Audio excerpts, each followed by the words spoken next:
What do you think about the rankings right now? I'm gonna read off. So I'm gonna read off the top 10. I like that top. That top 10 is very tough because we got Islam, right, number 1. Then John Jones, Leon Edwards, Alex Pereira. Then we got Ilia Topuria, number 5. Sean O'Malley, 6. Volkanovski, 7. Max Holloway, 8. Dricus Duplessis, 9. Pantoja, 10. Adesanya, 11. Tony Aspinall, 12. Charles Oliveira, Sean Strickland, Aljamain Sterling. He's very tough. I don't know who actually does that, but I just think like it's hard to keep Volkanovski there at number 7. He's a legend it is, right? Max Holloway, not the legend it is. But if you're not a champion, they gotta drop you a couple. You know, you cannot hold that thing forever. You know, but and I got what Pantoja was saying because you got Leon Edwards. He defended twice. Pereira is a freaking monster, you know. Yeah, Pereira, you can say he won the second belt right now. Topuria too. Right. Topuria just finished Volk, you know. Yeah. But I can understand too because he have no losses, you know. Yeah, the guy's undefeated, yeah. But I hear what he's saying about Duplessis though. Like I think you got to at least move Pantoja up in front of Duplessis. Yeah, it can make sense. You know? I mean, Duplessis arguably lost to Sean Strickland. You know, that was a that was a very tough, very close fight. But it's I actually liked how he fought Sean Strickland in hindsight now because if we saw anything this past weekend with Paulo Costa, you can't just move backwards against Sean Strickland. There's no way to hurt the guy unless you're just going at him, you know. Yeah. So that was a good fight. One thing I like to see in the rankings, if you take the top 10 in the bantamweight, it's a Umar Nurmagomedov. You think how big challenger for O'Malley defended his belt with one guy like that, you know? Or you can pick it to Puria with I don't know, maybe Giga, you know? It's gonna be a tough fight, you know? And you can advance for the top ranks. Who you have in the lightweight? For Islam Makhachev, who you have? You have Renato Moicano, Max Holloway, you know. That's tough. I think, you know, it's more challenging. You fight with someone the top 9, top 10, top 8.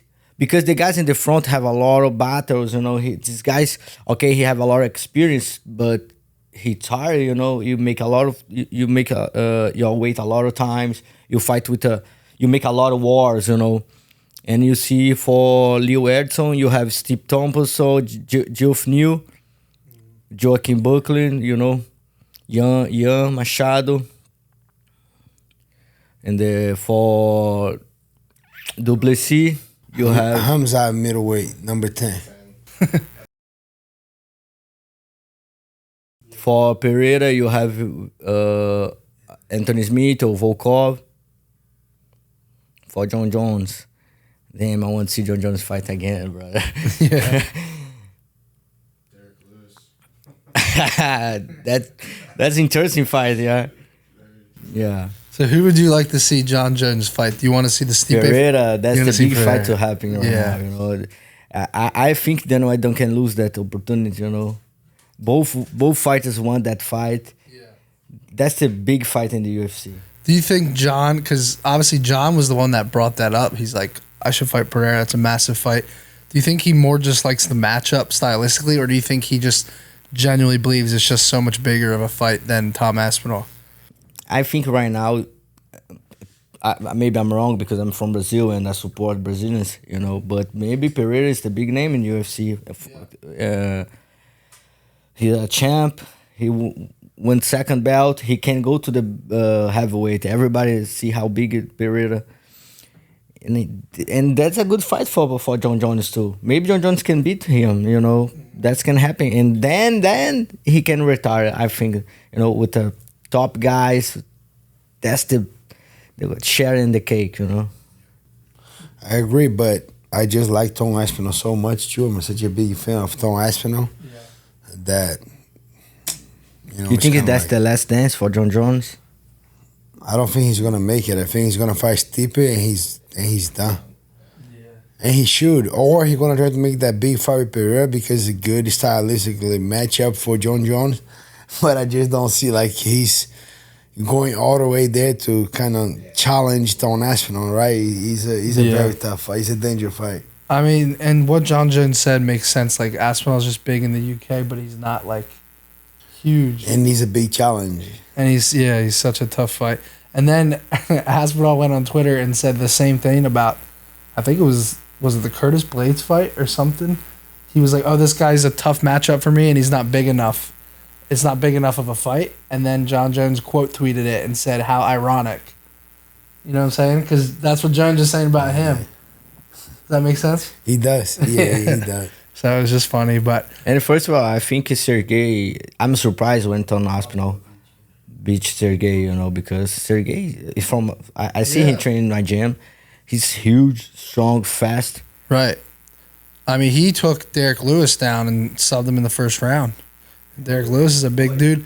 And honestly, yeah, I think that says a lot about the improvements that Cyril Gahn made. But I don't look. If I'm John Jones, I don't want to fight with Aspinall. You know, he young, but into Pereira or Stipe. No, I think he's Stipe. He's almost a done deal for November in MSG New York.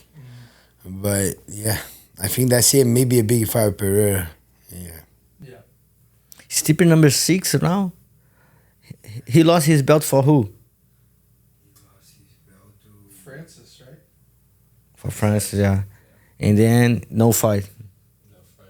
And it was Cyril Gahn who got the belt.